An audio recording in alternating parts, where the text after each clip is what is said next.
a hand, right? Comfortably. And then I believe that you should watch a YouTube video on knife skills with your kid. You'll probably learn something. I know I learned something. I was like, oh wow, really? They hold it like that?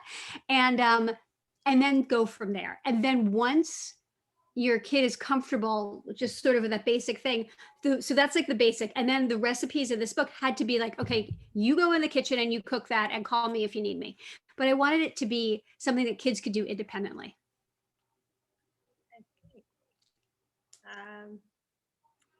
So is there a favorite recipe that's not in the book? Oh my God, so many recipes that are not in the book. Let's see. I'm trying to think of, I mean, I probably could have tried to put all Dahlia's favorite ones in the book.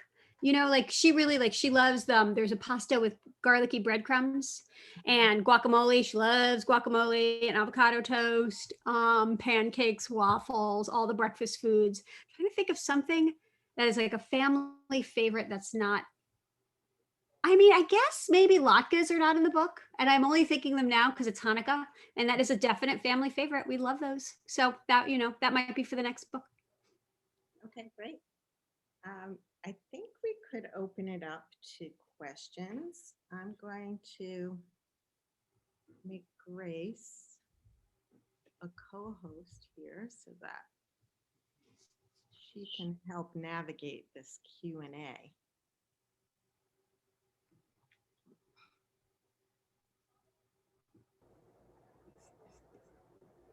You are a panelist, not just a co-host.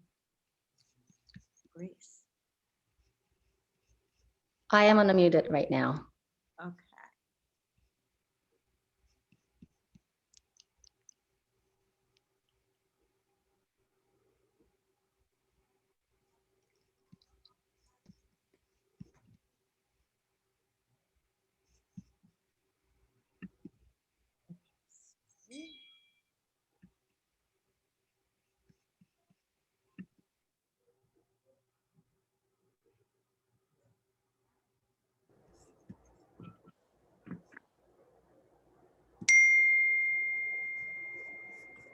So I'm a panelist now.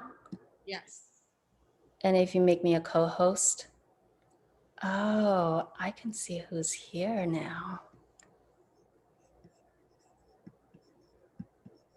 There we go. Hi, Melissa. Thank you so much for joining us tonight. We're so excited. Our second and third graders have been studying identity, and we've been talking a lot about food traditions as part of our identity. And so some of our questions are more on the personal side about your growing up. So one question Joshua had was, did your entire family, were they into cooking, including past generations? It's funny because on my dad's side of the family, my grandmother was a really great cook. I mean, I remember, so I grew up in Brooklyn, and we come from a Jewish family. And I remember my grandmother making brisket, and she would make the most wonderful baked apples and these little meringue cookies. And but my grandmother on my mother's side, she was not now. It's really interesting. It's funny. I don't know why one of them cooked and one of them didn't, but my grandmother, she was like a career woman, and this was a long time ago. This was back before many women even had careers. And my grandmother decided that she was going to open her own business, and she became a businesswoman and insurance. She sold insurance in her neighborhood. And so cooking to her was something that, she did it, she had to feed the family. Everybody had to eat, but it wasn't something that, brought her a lot of joy. And I remember she used to make this tuna fish salad sandwich. So one grandma made, baked apples and brisket. And the other grandma made like tuna salad, and she would put chopped pickles in. And that was like her special thing. And it was good, but it was like, but she didn't do it like, she wasn't like, oh, let me show you my special tuna. It was more like, oh, you're hungry? Oh, here, eat this. And then my parents both learned how to cook together, it's funny though, also because the grandmother who loved to cook, right? This was my father's mother. So she didn't think, why should she teach my father how to cook? Because this was a long time ago. And the idea was men weren't supposed to be in the kitchen. And of course, my dad loved cooking and he really wanted to cook. So when he and my mom got together, they learned how to cook together because, everything my mom had learned was from her mother, who wasn't such a great cook. So they and both my parents cooked my whole life. And so my dad had his specialties, my mom had her specialties. And are there some traditions that you got from your parents that you've brought into your own family? Oh yeah, so much. Certainly, definitely, a lot of the Jewish food that my grandmother made. Of the baked apples and the latkes and the applesauce and the blintzes. She made blintzes. And brisket. But they learned how they were really interested in French cooking, actually. That was like a passion for them. So I learned a lot about French food from them and some of their favorite things to make. They love to make this dish called, chicken with 40 cloves of garlic.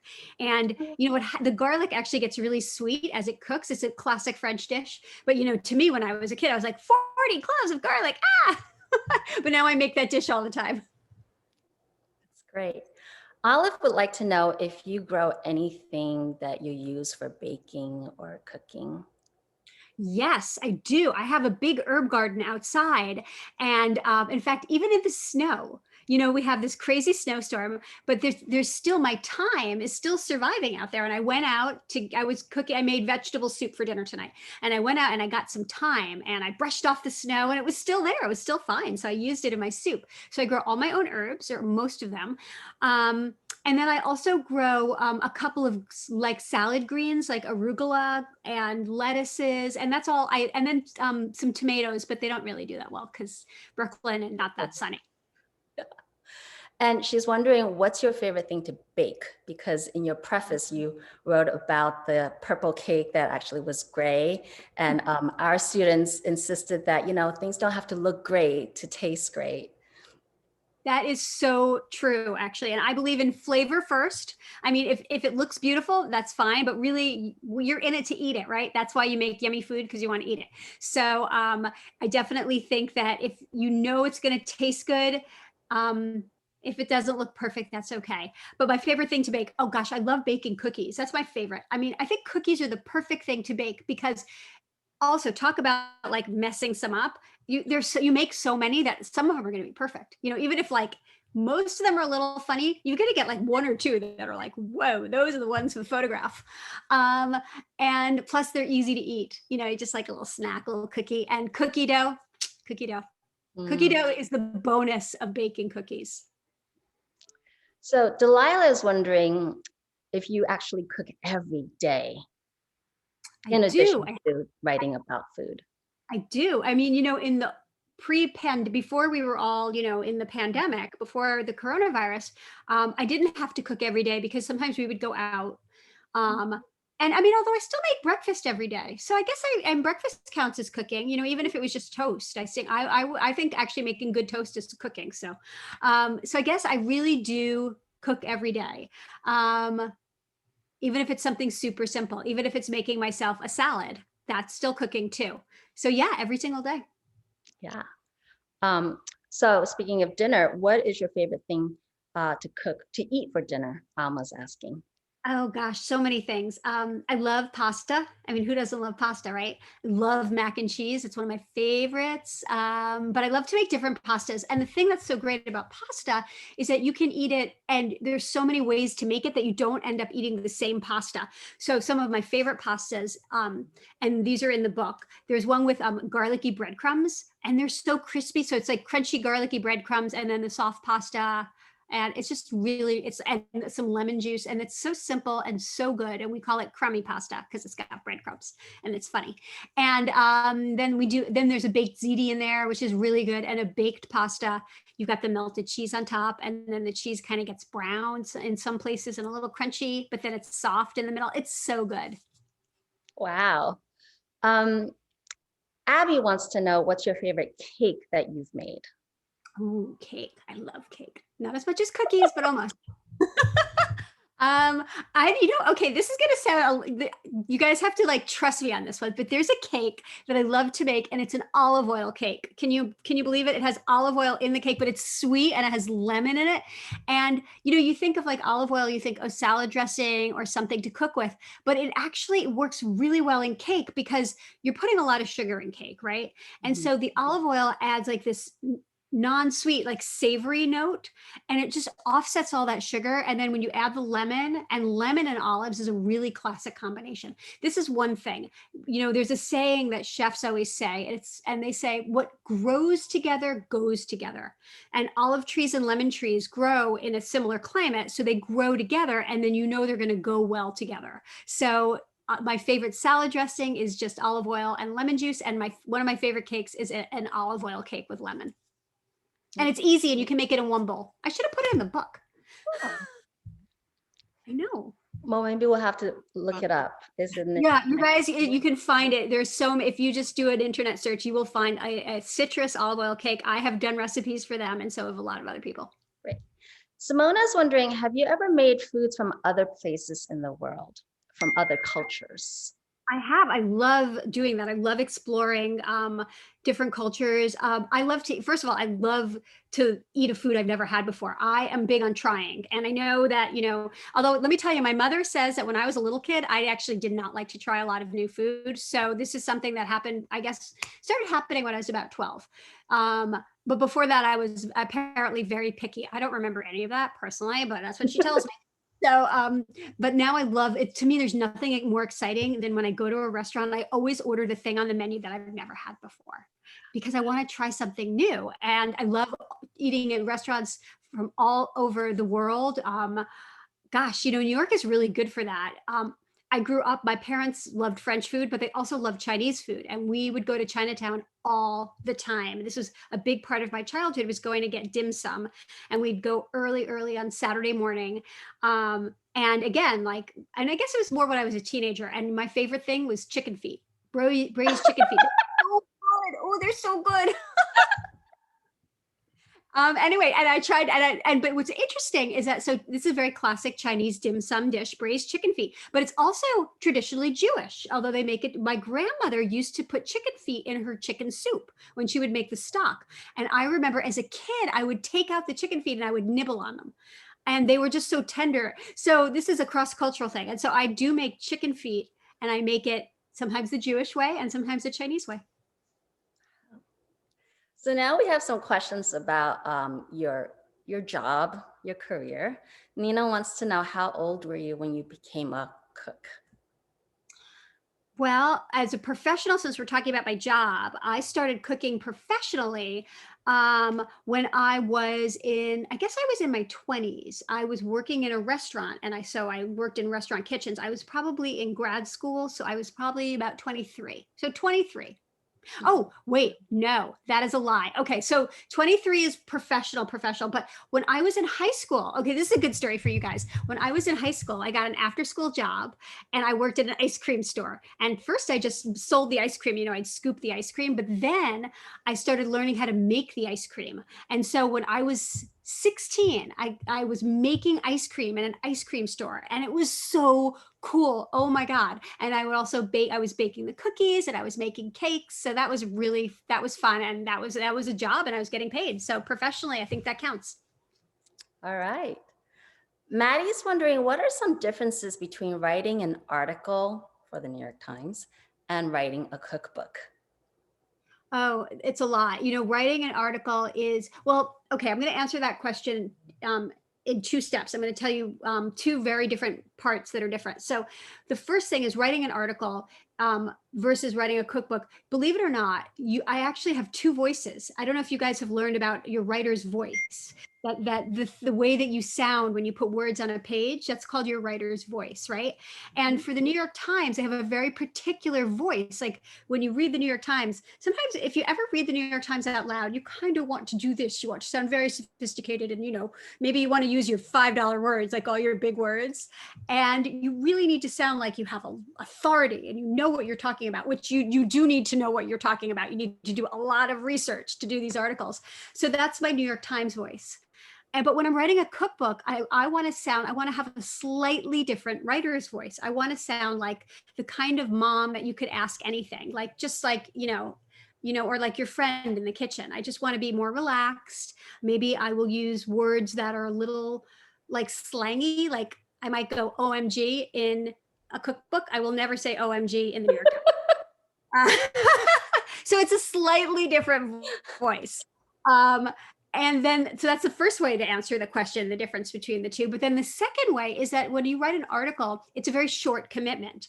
I will do research for a week or two, or sometimes a month or two, depending on if it's a big article. But a cookbook can take a year to write. So it's a much different process. And I spend a lot more time on it, and I do a lot more revisions. And with the articles, it's just a shorter commitment. So I write one article every single week. So I gotta go. I gotta just write. Tallulah's wondering, how did you get your job at the New York Times? So, okay, this is like one of those great life lessons. It's all about being in the right place at the right time and saying yes. So it was all someone who knew someone who knew someone. I knew I wanted to be a food writer, and I was already working in writing like freelance articles for different magazines, but I didn't have a full-time job. I was a freelancer, and I was earning a living writing for many different places. And then at the same time, I was also actually working in restaurants to cobble together enough money to live. But I didn't have a full-time job. And one of the freelance jobs I got, a friend of mine knew, somehow she knew the guy who was at that point, he was the dining editor of the New York Times. This is a long time ago, and his name was Rick Flast. And he was writing a cookbook at the same time, like I do. I'm on staff at the Times, and I also write cookbooks. And so he was writing a cookbook, and he needed an assistant to help him with the editing. So my friend Anna was his assistant.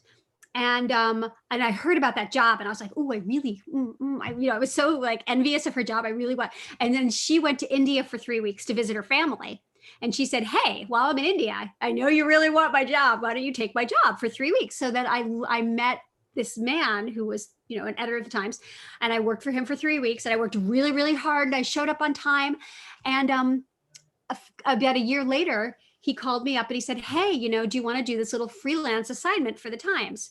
And I remember I was really busy that week, and I was like, oh, I don't know how I'm going to fit it in, but I said yes. And every time he called me, no matter how small it was, I said yes. And I just kept saying yes. So he knew that when he called me, the answer would be yes. And I would somehow get it done. And so that eventually just, always being there led to a full-time job, although it took 12 years. I freelanced for 12 years before I got a full-time job at the Times. Thank you. I know we have a lot of questions in the Q&A, but there are two more important questions I wanted to ask. Delilah wants to know, how do you get inspired to write each cookbook? You've written so many. It's so fun. It's like, to me, writing a cookbook is like almost like a game. It's almost like this fun thing that I do. Like when I'm not in the process of writing a cookbook, I'm thinking about what recipes I want to cook, and I'm writing one in my head anyway, because it's just so much. Developing recipes and coming up with yummy things to eat is so much a part of my everyday existence. I'm always hungry. I'm always thinking about what I want to eat for lunch, for dinner, for breakfast. Next Thursday, what am I going to make for Christmas? I'm always thinking about meals. And so it's just natural for me to want to catalog all those recipes and put them in a place. I don't know if I'll ever not be writing a cookbook. Even if I'm not writing a cookbook, I'll be writing one in my head. So inspiration comes just from, living my life as a hungry person. Yeah. And Angelina is asking, after you're done with a book, do you ever feel like changing it?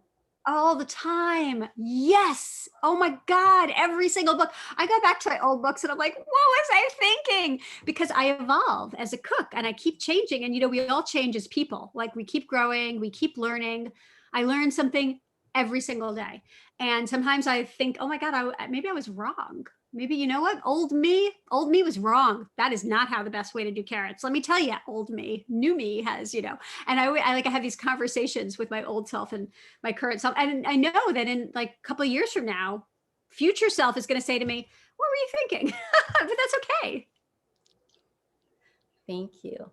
So I'm looking at some of the questions in the Q&A, and I'm going to ask some questions from kids who haven't asked questions yet. So Annika and Sari want to know, did you like spicy food when you were growing up? Not until I was in high school. And that was like later high school, like probably 16, 17. Until then, it was a little too much for me. So I avoided spicy food when I was, in grade school, middle school. Mhm. Oliver's asking, do you test the recipes before putting them in the cookbook? And what is that like? Yes, I do. I test them a lot. So testing recipes is one of the biggest parts of my job, actually, because before I publish a recipe, whether it's in the New York Times or a cookbook, I need to make sure that it's absolutely going to work when you go and make the recipe. And so I have a process for that. The first thing I do is I make it myself and I write down what I do. And I say, oh, this is good, but how could it be better? How can I make this even yummier? And then I will make it again, or I work with recipe testers, and it's a collaboration with my recipe testers. And I say, okay, well, I've made it. This is my recipe, and I write it down and I show them what I did. And I said, but I want to try it this way. And I want you to make it, because when someone else cooks your food, they might do it slightly differently. There might be something that's unclear, and you don't know that until you have another person test your recipes. So, and then so she might do, it a different way. And usually I'm there, we do it together. It's been a little bit challenging, during the pandemic, but most of the time we do it together.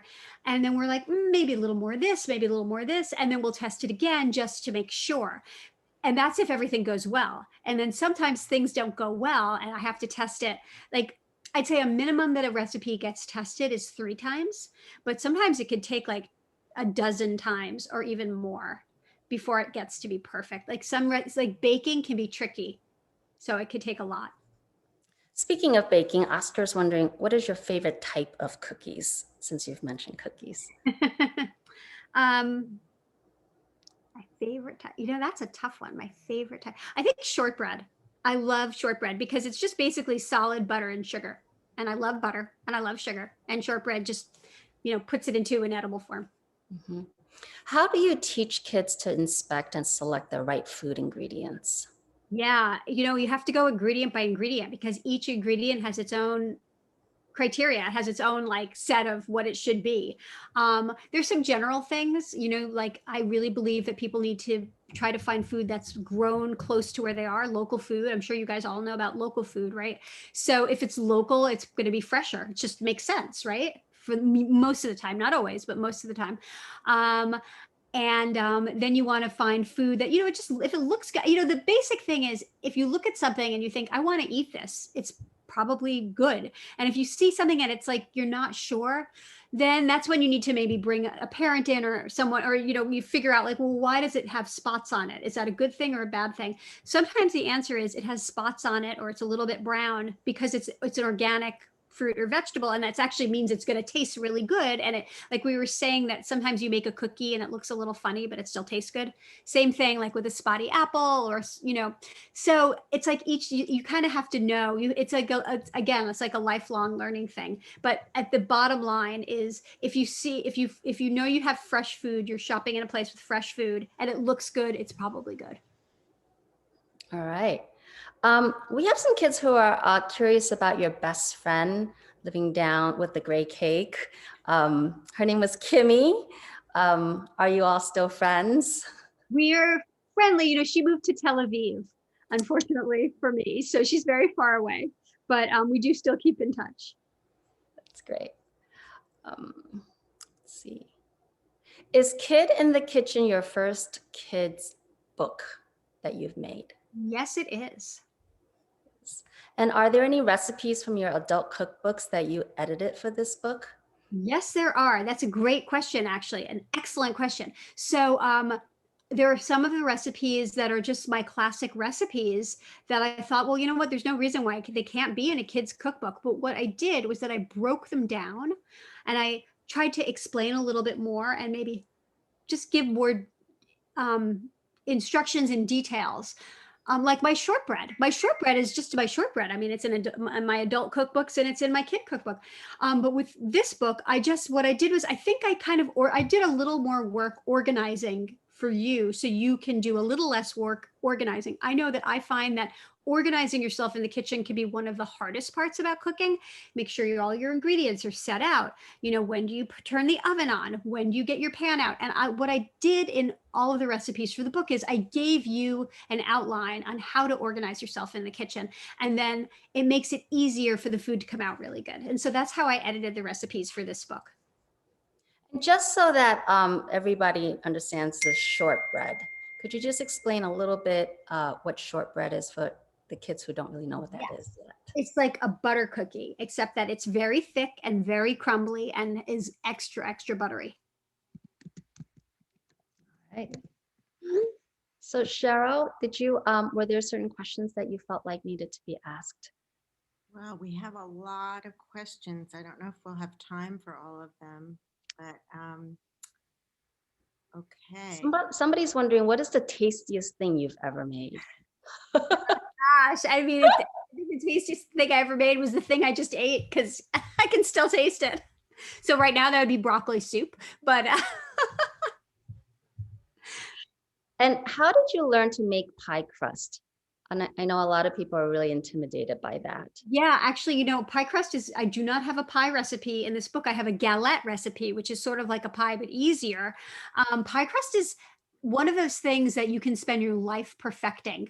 And on the one hand, it's not hard, but it's like to get like this perfect pie crust, you really have to be familiar with what you're looking for at each step of the way, right? And so I am still learning how to make a good pie crust. I learned from watching people. I learned from watching videos. I did not learn from my mother. My mother was like, she had no time for pie crust, let me tell you. She was definitely a cookie and cake kind of cook. And I learned from reading other people's cookbooks, and I'm still working on my technique, but it's getting so much better. Every time I make a pie, I feel like it gets a little bit better. Do you ever use like vinegar, apple cider vinegar? I know that some recipes call for that. Yeah, I have. I don't find an appreciable difference in terms of texture. And I don't like the tang in my pie crust. I taste it, so I don't use it. I have tried it, but I've also tried vodka, which supposedly is a tenderizer, like a little bit, but I also don't find a difference, and I don't think it's worth it. So I don't do that. To me, the biggest thing about making a pie crust is what I do right now. And in the past I used to use a food processor, but now I really take each piece of butter and smush it by hand. Plus, how fun is it to smush butter in your hand? It's fun, right? So this is my new cold butter, work quickly, smush, smush, smush, smush. Annika wants to know if you ever build on recipes from other cooks and then change them. Yes, that is absolutely, I do that. I am often inspired by other cooks, and I will try someone's recipe and then I'll think, well, I love this, but if to make it my own, I have to say, well, how would I do it? Or what would I do differently? And then I will rework the recipe, putting my own spin on it. And then of course I'll give that person credit because, that was the original inspiration. But I love when people do that to my recipes. I get a lot of people say, hey, I made your recipe, but instead of using a chicken, I used a chunk of tofu, or I used a carrot. And I love to hear, what they did. Do you have any chef mentors? I have a lot of chef mentors. Claudia Fleming is a pastry chef, and she and I worked on a cookbook together a long time ago, and she was a big mentor for me. I learned a lot about pastry from her, and since I love pastry so much, those are important lessons. So she was one. Daniel Boulou is a chef in New York City, has a very fancy restaurant. I learned a lot about fancy cooking from him, chefy fancy stuff, and he was marvelous. It's already 7:40, Cheryl. Okay. I know that there's some I'm things gonna that you ask- want to do. A question.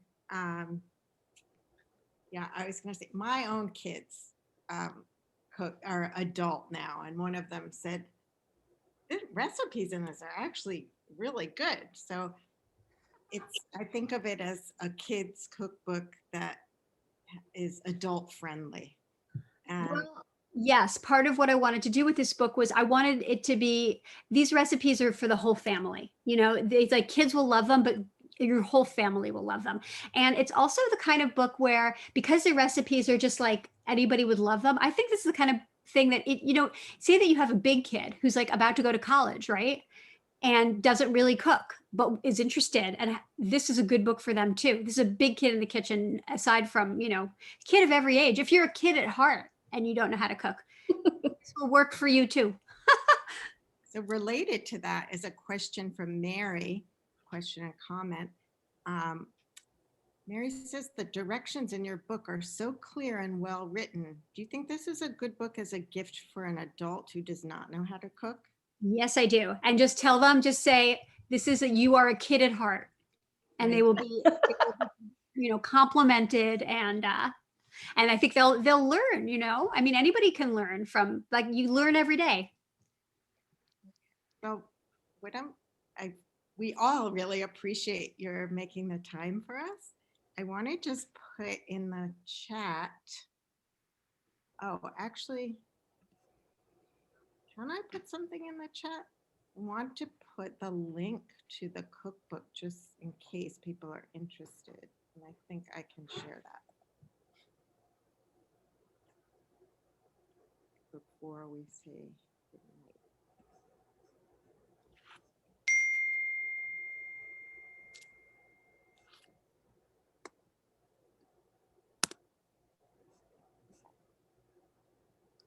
We're getting a lot of thank yous.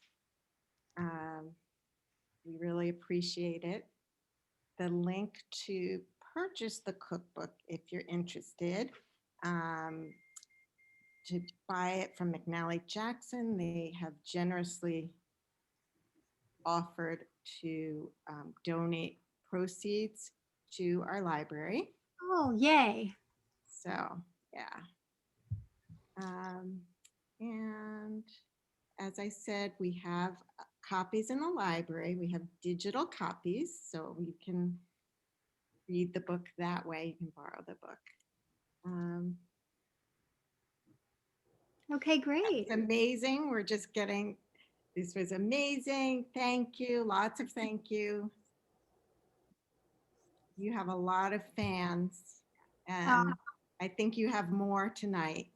Oh, excellent. Well, I mean, I went to PS 139 in Brooklyn, and that was my grade school. So, and I was a big fan of the library. Good. Well, maybe you'll see us again. Thank you. Happy holidays to all of you. Thank you. Thanks for having me. Thank you. Good night. Good night. Good night, everybody.